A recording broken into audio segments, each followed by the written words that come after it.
Welcome back to another episode of The John, your daily sports dump, where we plunge in the sports world. We are a sports pipeline for breaking news, game recaps, and the hottest takes in the sports industry. So while taking care of business, let us fuss out the details and fill you in on what's happening. So take a seat, get comfortable, and make sure you have plenty of TP. It's time to explode the commode. And today, we're going to be talking about my reactions to the college football national championship game that happened on Monday, and then some of my thoughts and fits of who I think for the NFL head coaching jobs, and also some reactions to the jobs that have already been filled. First, I want to start with this Indiana-Miami game. I mean, what a great national championship game. Indiana has been dominant this whole year, right?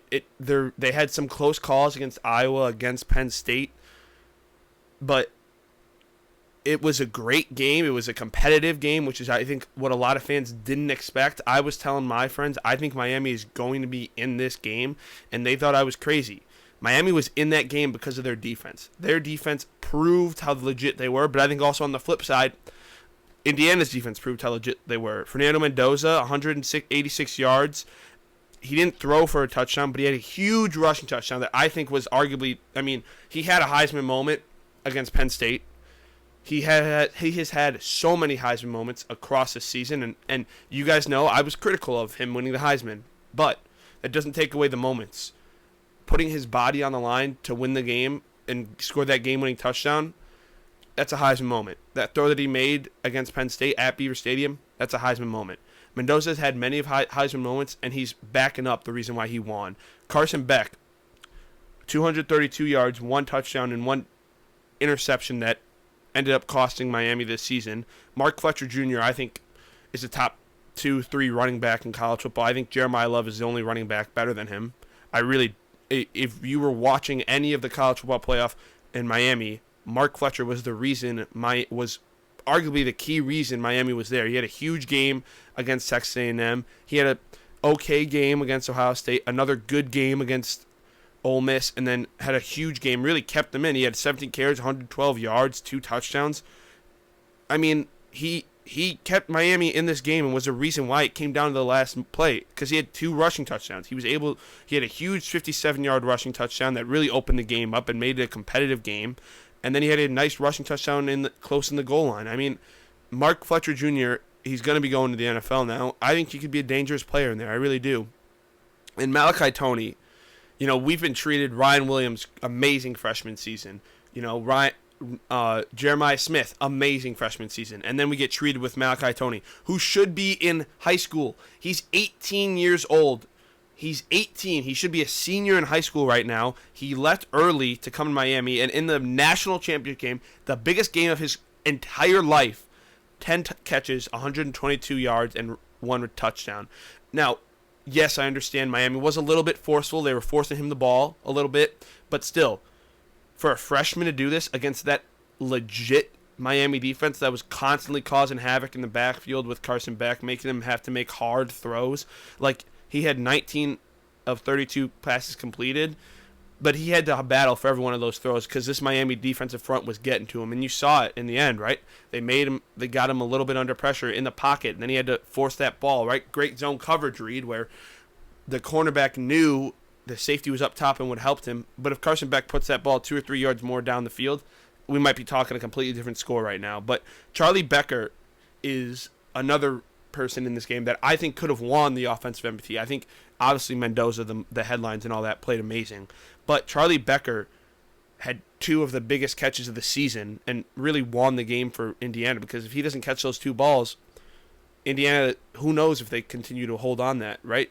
Who knows if Miami makes a miraculous comeback. And I mean, it was a great game, an amazing season. Obviously, Indiana ended the season 16-0. I think they and their men's basketball team are the only 2 teams to win a national championship undefeated. So another great thing for Indiana. Indiana athletics right now are doing really well. And I mean, this team's going to be dangerous. They have Josh Hoover coming in.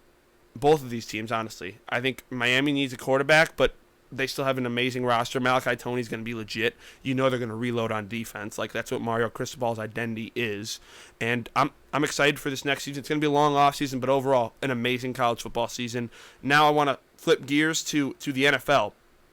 So, there were 10 head coaching openings. 4 have now been filled. John Harbaugh, obviously the big hire, got hired to the Giants, and I talked about on this podcast. I think the Giants have an amazing future. I think Dart's the truth. I think Scadaboo's the truth. I think Neighbors is the truth. I like Wan'Dale Robinson. I like Theo Johnson. They have Dexter Lawrence, who had a really bad year, but has shown he's a top defensive tackle. Brian Burns and Abdul Carter. You fill up this secondary, strengthen your offensive line, and this team's a competitive team. And I think with John Harbaugh, I think that's an A-plus hire. I really do. I think Harbaugh's going to bring a toughness and an identity to this New York Giants team that they desperately have been needing over these past few years. I think John Harbaugh could have this Giants team competing. I think he could do what Ben Johnson, what Mike Vrabel, what Liam Cohen did this year. I don't think he could win the division, but I think he could be a competitive playoff team if all those players stay healthy. Next, the Atlanta Falcons hired Kevin Stefanski. I'm not a fan of this hire. I think it's a B. I think B or a low C. I think Stefanski didn't do a great job he was an offensive mind, and he hasn't done a great job of finding a quarterback. Every quarterback that he's had, he started with Baker Mayfield, the franchise guy. Right now, the Falcons have Michael Penix, their franchise guy. Baker leaves and becomes the best Baker. And he had Shedeur Sanders, Joe Flacco, Dylan Gabriel, just to name a few guys from this year. It's already 3 this year. Dorian Thompson-Robinson, like Case Keenum, Jameis Winston. Like, so many guys have not been able to succeed to him as an offensive coordinator. He's not doing his job in developing the quarterback. So I don't understand that, especially after you had a really strong finish to the year, but I don't think Raheem Morris was the correct fit. I think they could have went in another way, and someone who just got hired, who I would have liked to see in, I would say, Atlanta, I think would be an interesting spot. I think Buffalo would have been an interesting spot for him. I think Vegas, with all the offensive weapons they have there. I think Mike McDaniel, I mean, he's in the Chargers now in the offensive coordinator spot, but I really like that hire. I really do. I think Sean McDaniel, what's his name? I think Mike McDaniel he's proven to be a top offensive coordinator. I think if you give him offensive talent, when he had a good and healthy Tua, a healthy Tyreek Hill, a healthy Devon Achane, a healthy Raheem Mostert, a healthy Jalen Waddle, a healthy Mike Gesicki, when he had a healthy offense and a good offensive line, he was able to produce and make one of the best teams, right? Dolphins made the playoffs. Obviously, they lost, and that season kind of gets forgotten, but they had an amazing year. Tua had a breakout year, and everyone did, and I really liked the hire. But obviously it didn't go as planned. But I think Mike McDaniel could do what one of these next guys who got hired did this past offseason. Robert Saleh got hired by the Titans, which I'm not a huge fan of that hire either. I think you need an offensive guy to go with, Cam Ward. The past, season, we all saw for 2 of the 3 guys, you need an offensive mind to bring out the best in Caleb, to bring out the best in Trevor Lawrence, to bring out the best in Drake May. These are 3 examples I'm going to use. And unless Robert Saleh gets the right guy at the offensive coordinator position, this could be a really bad hire. The defense, obviously, his defense is going to be legit. But can he nail that offensive coordinator hire? Because that is the most important job for him, because he can motivate, he can do everything, but he's not an offensive guy. So he needs to hit on that offensive coordinator spot. And the last one that got filled just recently, Jeff Hafley got hired by the Dolphins. Again, I don't understand it, right? It could be a great hire down the line, but what are you doing with Tua? What are you doing with Jalen Waddle? What are you doing with Achane? What are you doing with, all Tyreek Hill when he gets back? Like, there are so many question marks with this team. I don't know how to fully feel it because they don't have too many potential pieces, right? They have a lot of guys who are solidified. They have a lot of old, washed guys that I don't really like. And now we'll kind of go to the 6 coaches that are remaining. Arizona Cardinals. I think you need to draft a quarterback in this draft and trade Kyler Murray or rock with Jacoby Brissett, because Jacoby Brissett's good, but he's not a, franchise. He's a good starter, but he's not the future. So I think you trade Kyler Murray, you draft a quarterback this year. I think you have to. I know I'm going to say this a lot in this video. I think you need to hire an offensive mind. I think it has to be someone like a Brian Dable, or right, Matt Nagy just got fired, so maybe look at Matt Nagy for that spot. Look at an offensive-minded guy for your future quarterback. You have weapons. You have Michael Wilson. You have Marvin Harrison, who even though he's been a little disappointing, you have Trey McBride. You have weapons on the offensive side of the ball. If you can get the right quarterback there, the Cardinals could be dangerous. Ravens. I think it does not matter what I say. I think you need to talk to Lamar Jackson and see who can you get. A lot of people were saying early on Mike Tomlin was going to go there. I think Mike Tomlin's taking the year off. I think he's said that publicly as well. I think he needs the year to sort of take a break from coaching and then come back the next coaching cycle, and he'll be a obviously top name. I don't think the Ravens hire a guy that Lamar doesn't approve of. I really think that if you can get a good offensive guy to go with Lamar, we saw what happens. Lamar wins MVPs. You guys are successful. You guys are the 1 seed, right? You guys are all this great stuff. So Lamar has proven he'll be successful in any offensive system that is right catered to him. But I think if you can get the right hire, like this is another one. I think Mike McDaniel in this spot would have been great as well.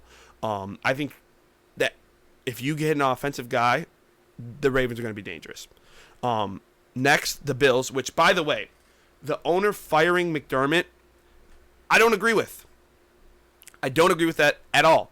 Sean McDermott has been one of the most winningest head coaches in the past, I think, 9 years since he was a head coach. He's proven you guys to be a winner, and for the owner to make that one decision based off of one game, I don't agree with at all. Right? If you're saying it's based off the playoff success, I get it. But if you're basing it off of one singular game, especially with someone like Sean McDermott who's been so successful, I don't agree with it at all. But now it's obviously an open head coaching job. I think first someone you hire is Brian Dable. I think that's a name that is going to be there. I think that's the name that they're going to hire. Had a huge key in Josh Allen becoming Josh Allen that we know now, and knows a lot of this, is familiar with a lot of the guys on the offense, can run, right? James Cook was there when he was there. Allen was obviously there. Shakir was there. Dawson Knox was there. Like, a lot of the guys already know his offensive system, so I think that's a great fit. Next for the Browns. I think this guy could go either Browns or Raiders or Steelers. I think Sean McDermott should be in consideration for one of these three jobs because the Steelers, Browns, and Raiders are all on different levels, but they are not a functioning franchise. They're a very poorly run franchise right now. And you need someone like a Sean McDermott who will set that defensive identity as someone as, right, I'm going to have a hard-working team. So that's what I think. I think if McDermott goes to any one of these three teams, that would be a very good hire for any of them because the Raiders are a crap show. Browns don't know how to find a quarterback, and when they have one, they let him go.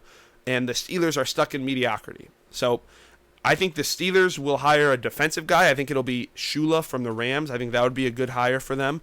I think the Raiders, you've tried an offensive guy, you've tried a defensive guy, you've tried an old school guy. Who do you hire? It is completely like, who are you going to hire? I think another dude that should be getting some looks at teams because of how successful his team has been this year, I think it's Seattle, the Seahawks coordinator. I think the Seattle Seahawks offensive coordinator. I think he's done an amazing job of running this offense, leading Sam Darnold to having a really good year. And it feels like it's not a career year, but it feels like almost he's had a career year. JSN has had a breakout year. And I think Clint Kubiak could help develop Shador, right? Develop Mendoza because he's going to go to the Raiders. So I think that's where Clint Kubiak could fit in at one of those two teams. I think he could easily go to the Raiders and develop Mendoza. And I think he could go to the Browns and develop Shador. So I think anywhere Clint Kubiak goes, he's going to be able to develop those guys. But, guys, that's all I have for today's episode of The John. Thanks for tuning in where we plunge out everything, flush out all the nonsense and plunge into everything sports. Make sure to subscribe so you never miss an episode. Don't forget to follow me on Instagram for sports updates and hot takes in real time. Join me next time on The John, your daily sports dump, where we'll be taking a pit stop at the toilet. Until then, keep game face on and stay regular. This is The John. Don't nobody go in the bathroom for about 35, 45 minutes. Somebody open